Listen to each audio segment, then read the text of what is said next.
I feel that speaking and listening shouldn't be seen as a tag-on, it should be integral to every lesson. We've incorporated it into all our schemes of work at Key Stage 3, with formal assessments taking a very important part, and we're seeing the results at GCSE improve dramatically. A great idea for making links between books and real life. Homeless roleplay. A lesson that I do with my Year 9s that works well for speaking and listening is based on Robert Swindle's book Stone Cold, which looks at the issues of the homeless.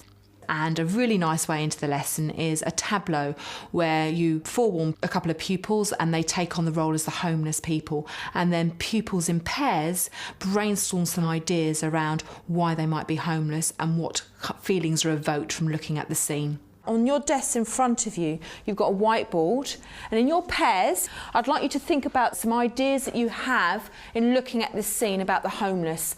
I asked them to come up with 3 to 5 words that they feel when they look at that picture of homeless people. And I also like to put a thesaurus on their desk so they think about extending their vocabulary when they're looking at this tableau and putting their words down, which we then feed back to class. We thought they looked quite depressed and abandoned. They look scared. Yeah. Well, we thought that because they're all alone, they don't even really trust anyone. The next part of the lesson, each pupil has half a sentence. They get up and they have to actively find the other half of their sentence to make a complete sentence. You've got to talk to each other about whether it matches and why it matches, OK? And then we're going to explore it a bit further. I've got selling the big issue is good because... Oh no, I've got my mum kicked me out because... Oh, okay. What have you got?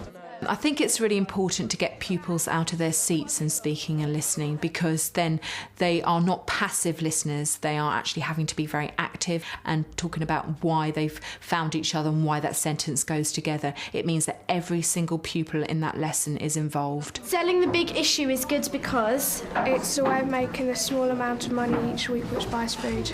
Yeah, that goes together. Yeah. Great, that's good. Well done for finding each other. Sit yourselves down. Good. After they've found their pair, the 2 halves of the sentence, they then sit back down, they read out their sentences, and we explore some of the issues regarding this. I get ill quite often through Always being cold and wet and never really drying out. Good. Can you imagine that day after day on the streets? I use the props of a hat and a microphone in my lesson because it actually promotes a really fun atmosphere, a safe and secure atmosphere, which is integral to good speaking and listening. This activity lends itself very nicely to the third activity, which is the Socratic talk. They're actually getting an idea about the real issues as to why people are on the streets. So, you're a group of 3. OK, so decide between you who's the homeless person, who's the questioner, who's the listener. You've got somebody who's listening actively, and they're actually having to award marks on the answers given by the homeless person. It was the people that got me into the drugs. They were all doing, and I thought maybe it would be cool if I'd done it as well. But So you gave in to peer pressure? kind of, yeah. I think that's what. So we have one person who's got very fixed ideas on homeless people, and then you've got somebody who's got to answer that in regards to being a homeless person, and then you've got the third person who's the listener, who's awarding marks based on a sheet I've given them as an example of what a good answer is, an average answer, and a poor answer. Do you do drugs or alcohol? It's not my fault I drink. I have to forget what happened. At the end of the lessons, I get them in pairs to collaborate on a poem about the homeless, thinking about all the issues they've already covered. They then present these poems to the class. So you've got to think about what when you perform. When you perform something to the class, do you read it like this so everybody wants to just go to sleep? How do you do it? Yes? You need lots of expression in your voice. Good girl, you need lots of expression in your voice. Well done. I sit there all day and all night long. I am abandoned and have nowhere to go. I'm trapped in my own situation, even though I'm free. With the speaking and listening embedded throughout the lesson, with them working on the activity towards a dramatic performance, I've always been thrilled with the quality of the work they've produced and the really thoughtful and emotional pieces of work that are presented to the class. A great idea for introducing Wilfred Owen. War correspondent group work. Bent double, like old beggars under sacks. Knock-kneed, coughing like hags, we curse through sludge. One of the ways that I found that's very effective in engaging students in a lively but very emotive way is through a dramatisation of Wilfred Owen's Dulce Decorum Est. Men marched asleep. Many had lost their boots, but limped on, bloodshot. So prior to the lesson where they perform the drama, I meet with about 5 students and we explore how they could create a drama that links with the language of the poem. And we have a couple of practices. Gas! Gas! It's not difficult getting it together. I beg and borrow if I can get helmets, gas masks, and the students can bring in their own clothes to dress up for the performance. Dim through the misty panes and thick green light. The first time I tried this, I was quite nervous and thought it could go either way. And I think sometimes you have to be brave and try different things with students. Dulce et decorum est per patria mori. It's sweet and honourable to die for one's country. Each year that students have performed Dulce Decorum Est in front of their peers, I loved the reaction of the rest of the group. I think it's quite upsetting, the fact that their friends of 4 die and then they just have to leave them behind. Like, if someone dies in front of them, they have to carry on and not think that someone's died. Like, they can't just go help them, they have to just carry on and keep going. Wilfred Owen shows us the actual reality of the war. It's not all easy and stuff, but it's actually devastating at times. Following on from their immediate responses after the drama, I set them up as war correspondents, so they're going to research sections of the poem, feeding off each other's ideas. When it says that they're drunk with fatigue, it's like they're so tired they have no idea what they're doing. It's like if you've been drinking alcohol and you don't know what you're doing. With the focus on being a war correspondent, they're not thinking they're students in a classroom analysing the language. They can take on a role and they're researching for a news report that they feed back towards the end of the lesson when they've gathered as much information as they can from each other. So still at this stage, no writing takes place, no note-taking. And with focused questions, they build on each other's ideas, develop their understanding through the ideas of their peers, and perhaps engage with things that they hadn't noticed themselves. Why do you think the soldiers flung him in the wagon? They've got to get away from wherever they are. If they wait 1 minute, then they're just going to get bombed. And you go, why you bent double like old beggars on the sacks? Yeah. So for this lesson, my ultimate aim is, as war correspondents, the students are engaging with the language of the poem for the first time. They haven't seen this poem before. They're sharing their ideas, but they're presenting it through a medium that distracts them from the fact that they're analysing poetry. Hello and welcome. We're live from the trenches. What kind of atmosphere is in the war? Well, it's terrifying, isn't it? Like, people shouting and you just don't know what's happening. We heard Gas shouting at us, so we all were stumbling and fumbling for our masks, but he didn't get one, unfortunately. What's the atmosphere at the moment? Dark, depressing, it's horrible.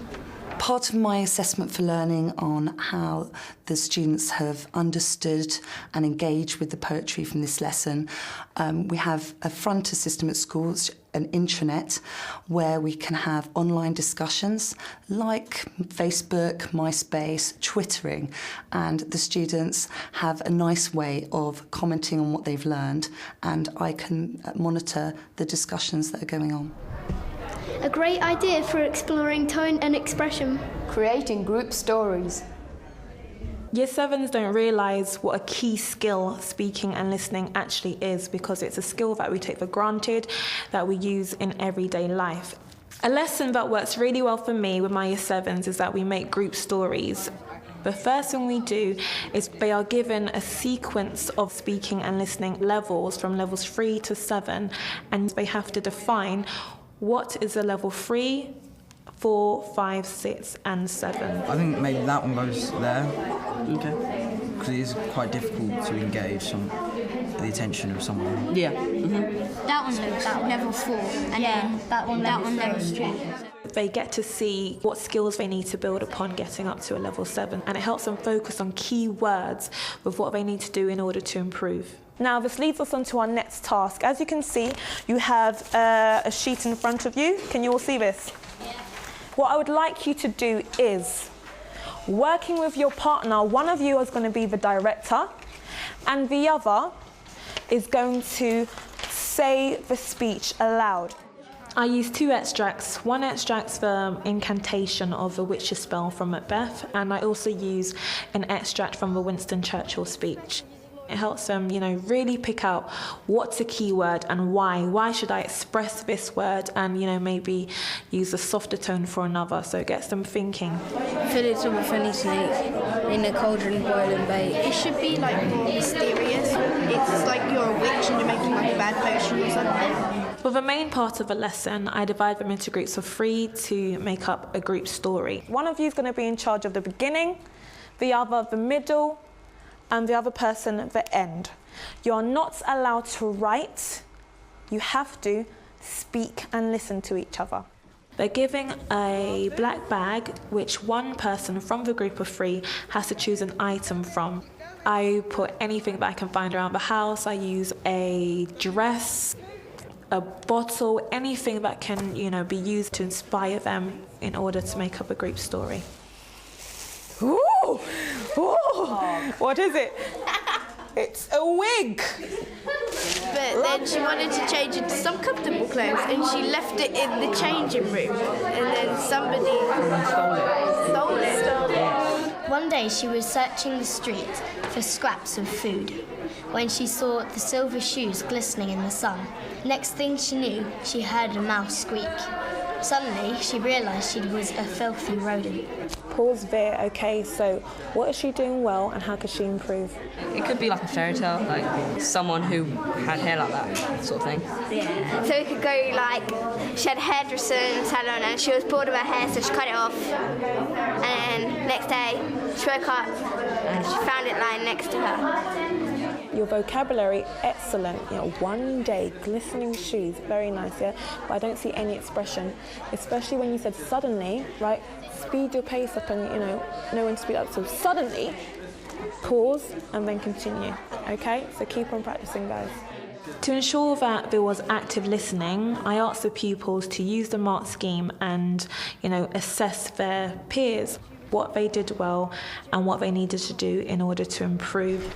It was a small, lazy hotel off Route 66. An old man in a black tie perched at his desk, and then he suddenly heard a ring on the door. It definitely helps them seeing their peers up there because they think, ooh, that's what I need to do when I need to go up. They definitely did level 4 then. They did engage my attention because I thought it was quite good.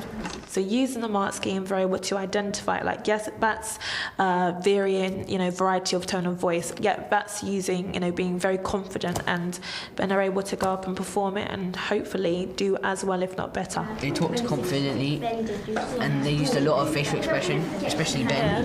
And I thought the way that he spoke it made it more interesting. Begin as you mean to go on. And that's why we start with year 7, because if they get these skills now, there's no reason why they shouldn't be brilliant, when it's needed for their GCSEs and for life communication skills. We all need it.